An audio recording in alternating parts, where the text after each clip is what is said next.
السلام عليكم البنات، كي دايرين؟ لاباس عليكم؟ كنتمنى تكونوا بخير. مرحبا بكم في قناتي وقناتكم ميميسا شانيل. اليوم في هذا الفيديو ان شاء الله غندير معكم الطريقه ديال الشهده ولا البريوش. المهم انا كندير الشهده بزاف، المهم كتجي صراحه رائعه بزاف والله العظيم. جربوا هذه الطريقه، راه انا اللي كنهضر معكم ما كانش عزيز عليا البريوش ولا الشهده، ما عزيزينش عليا، ولكن فاش كندير هذه الطريقه وحق الله العظيم الا وليت مدمنه عليها. يعني ما يفوتش بزاف، خصها طيح في عقلي، خصني نديرها، خصها نتفكرها، خصني نديرها. المهم هذه الطريقه كتجي صراحه زوينه واعره بزاف، واخا تكون بعيده كتجي رطبه رطبه رطبه رطبه، هي هذيك. المهم جربوا هذه الطريقه، واخا العجينه شويه كتلصق وكتعذب، ولكن راه كتخرج النتيجه رائعه بزاف والله العظيم. غادي تعجبكم النتيجه غادي تعجبكم الشهده وحق الله العظيم. راه كتكون حسن من الكرواسه، هي راه كتكون ما ميدمش بزاف، ماشي بحال الكرواسه فيها بزاف ديال الزيت، فيها بزاف ديال الزيت. هذه صراحه كتجي اقتصاديه وكتجي صحيه، كتجي واعره بزاف. اسمحوا لي البنات، هنايا كنحتاج 2 كيسان د الحليب، العنبه ديال الحليب. هنايا كنحتاج واحد معلقه كبيره ديال الخماره ديال العجين. هنايا شي واحد القبيصه ديال الملح. هنايا لا نسيت درتها في الاول، من الاحسن هي حتى كتخمر حتى كتفاعل لينا ديك الخميره، عاد ديك الساعات نضيفوها، ولكن انا نسيت درتها. هنايا نص كاس ديال السنيده وواحد الساشي ديال الفاني، وكنحركهم مزيان حتى تبقى تذوب لينا شويه الخميره. هنايا الحليب كيكون دافي كما قلت لكم، وكنوصيكم كيكون دافي، يعني ماشي سخون بزاف يعني ماشي بارد. كيكون دافي. هنا البنات كنحتاج 2 كيسان ديال الدقيق، 2 كيسان ديال الدقيق كما كتشوفوا معايا. كنغربلوهم وكنحركوا داك الخليط، وكنغطيوه بالبلاستيك ولا بالسلوفان، وكنغطيو عاوتاني بواحد السيرفيته بحال هكا. كنخلي ديك الخميره حتى كتفاعل 10 دقائق على حساب 10 دقائق 15 دقيقه. انا خليتها ربع ساعه ورجعت ولقيت الخليط هو هذاك، يعني خامر بزاف وطالع، يعني كيجي. هذا هو السر ديال الشهده. خص ضروري ولا البريوش خص ضروري تخلي هذا الخليط حتى كيخمر.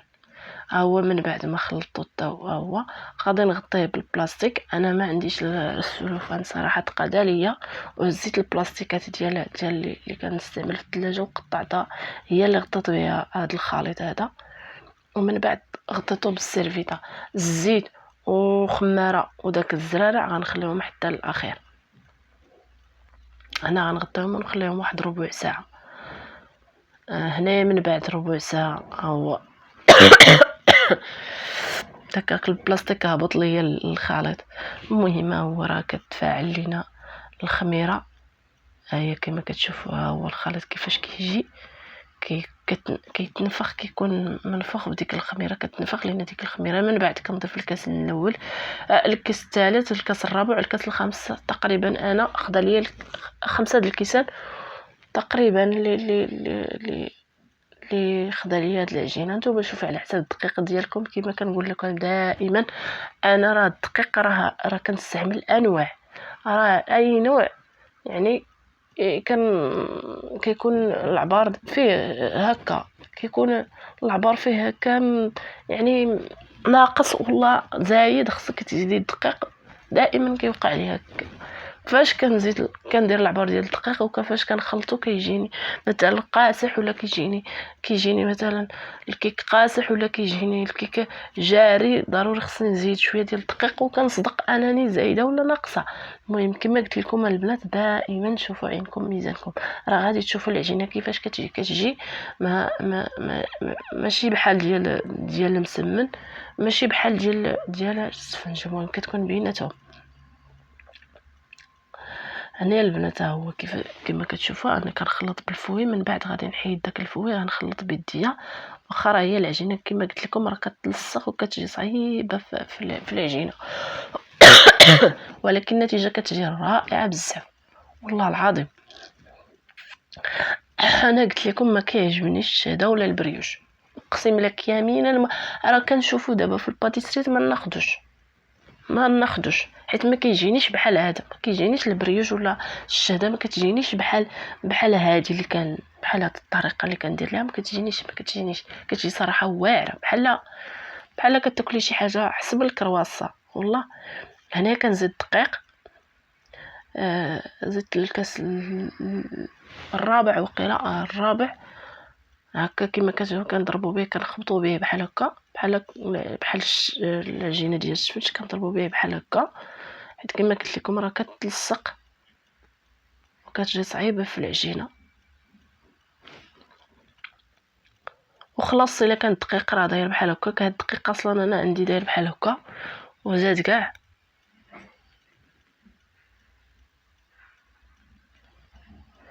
هاني دابا زدت الكاس الخامس، زدت غير نص ديالو، من بعد غادي نعمرو نزيد النص الاخر ونكمل به العجينه. انا زدت واحد البول اخر ورجعت لي ديك العجينه كما كتشوفها هي كتجي كتلصق، كتكون صعيبه شويه المهم هنايا البنات من بعد ما خمرت نحيدو ديك السيرفيطه، نحيدو ديك البلاستيك، راه كتجي منفوخه بحال هكا كما كتشوفوها هي كتجي منفوخه هكا. كنديرو ليها عاوتاني هكا باش نخرجو فيه ديك الهواء. كندهنو يدينا بالزيت ضروري. من بعد غادي نحيدوها نزولوها في داك البول ونحطوها فوق السطح ديال العمل باش نخدموها حتى تجي ساهله. هنا كنديرو ليه بحال هكا، من بعد كنديرو بحال هكا، كتجي الطريقه عمليه باش كتجي الطريقه زعما عمليه باش نخدموها بلا ما نكوروها عاوتاني من بعد ونقدوها. باش هنايا المول كنهزو كندهنو بشويه ديال الزبده ونرشو شويه لتحت غير القاع ديال المول بالدقيقه مع داك البيض. فاش كندهنوه بالبيض كيبقى يتلصق لينا الشهده ديالنا. من الاحسن الا ما عندكمش بابي كويسون، الا عندكم بابي كويسون من الاحسن بابي كويسون بلا زبده بلا والو بلا دقيق بلا والو، ولكن انا تقادا ليا وكندير هاد الطريقه. الا جاب الله ما عنديش كندير هاد الطريقه وكتجي صراحه زوينه، يعني كتجي ما كيتلصقش لينا الشهده، كتهزيها بسهوله. وهاد الطريقه اللي كندير حتى هي فاش كندير ليها الشكلاط كتجي صراحه عمليه، ما كتشدش الوقت بزاف. مع رمضان ما كايناش بزاف الوقت، كتجي هاد الطريقه بزاف. كندير بزاف هاد الطريقه بلا ما نبقى نكوروها حتى نساليوها عاد ديك الساعات نعمروها. دابا هاد الطريقه كتجي صراحه سهله دغيا. المهم كنكورو العجينه ديالنا كلشي وكنبعدو شويه الكويرات على بعضياتهم حيت غادي يخمروا مزال وغادي يتنفخوا في الفران عاوتاني. يعني من الاحسن نخلو شويه المسافه بين الكويره والكويره. المهم الحبات كتشوفوا نتوما على حسب القد. انا كندير تقريبا قد المشماشه تقريبا. كتجيني زوينه صراحه، راه ما كيجيش مدقس من الداخل، كيجي بحال القطن من الداخل، كيجي مفشفش من الداخل، كيجي يعني بحال القطن رطب وما تشبعيش منه. هو من بعد ما كملت الكويرات ديالي غادي نغطيهم عاوتاني بالبلاستيك ونغطيهم بالسيرفيتور ونخليهم عاوتاني يخمروا. راه كما كتشوفوا راه كاينه المسافه بيناتهم، غير ما كيبانش لكم نتوما في الكاميرا. حتى انا دابا كنتعجب فاش دابا شفتها حيت صورت الفيديو دابا كنمونطي وكيبان لي راه ما كايناش المسافه بيناتهم. راه كاينه المسافه بيناتهم بزاف، ولكن دابا هي الكاميرا ما كتبانش.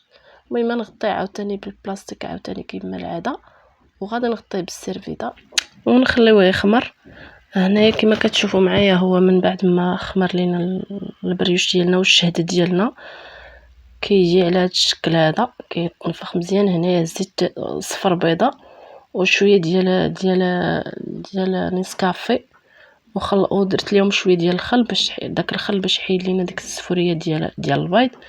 واحد معلقه هكاك ديال الخل ولا الصوجه ولا اللي عندكم. المهم من الاحسن يعني الصوجه كتذهب بزاف، ولكن حتى انا البيض كيجيني زوين حتى بالبيض. هنايا خلطهم مزيان، من بعد كندهن به الشهده ديالنا، كندهن به كامل الوجه ديال الشهده ديالنا وندخلوها الفران. كنسخنوا الفران واحد 10 دقائق ولا ربع ساعه حتى كيسخن مزيان حتى كندخلوا البريوش ديالنا كنقصوا ليه كنخليوهم على عافيه متوسطه، ماشي عاوتاني بحال ديال الكيك يعني ناقصه بزاف وماشي مجهده بزاف، ما تجيناش مدقسه من الداخل مطيبه غير من الفوق. ديروا عافيه متوسطه باش طيب لكم على حقها وطريقه. المهم هنا كنرشوا الجنجلان الوجه ديال الشهد ديالنا كما كتشوفوا راه هي البيض راه بطاط البيض، داكشي عشان كندير لها داك الدقيق باش تحيد ليا ديك الشهده بسهوله من المول. انا عندي غير هاد المول، نتوما انا ما عنديش المول كبير شويه حيت كنديرها في واحد المول اللي عندي صغير شويه، ناخذ شي مول كبير شويه وكيشيط ليا مازال العجينه. انا خديت هاد المول هذا وديبانيت به، ولا كتصدق ليا انا فيه كتجي زوينه. ها هي من بعد ما طابت الشهده ديالنا كنغطيوها عاوتاني بالسيرفيطه. يلا فاش كنخرجوها من الفرن كنغطيوها باش يرجع ليها داك الصاد ديالها باش يرطب لينا داك الوجه ديال الشهده ما يقصعش لينا. ها هو شتيها كما كتشوفوا راه جات رطبه من بعد ما غطيتها واحد المهم حتى شي نص ساعه تقريبا ديال الوقت. المهم حتى تبغيو تحتاجوا باش يعني باش سميتو تحطوها. انا راه كما كتشوفوا راه تحيدت ليا بسهوله تامه يعني دغيا. ها هي كما كتشوفوا الشهاده ديالنا كتشهي وحق الله العظيم. انا لحد الان كتشهادني حيت صراحه جات واعره بزاف. المهم كنتمنى تعجبكم وكنتمنى نكون عن حسن الظن ديالكم، وكنتمنى تجربوا هاد الوصفات اللي كندير لكم في القناه. المهم هي كما كتشوفوا كتجي قطنيه وكتجي واعره بزاف وكتجي رطبه يعني واخا تكون بايته يعني ما كيوقع عليها والو، كتجي صراحه واعره. المهم كنتمنى يعجبكم الفيديو ديالي، وكنتمنى انكم تدعموني باللايك وبالاشتراك اللي ما مشتركش عندي في القناه. وكنقول لكم بالصحه والراحه وعواشركم مبروكه وبسلامه عليكم. باي باي عليكم.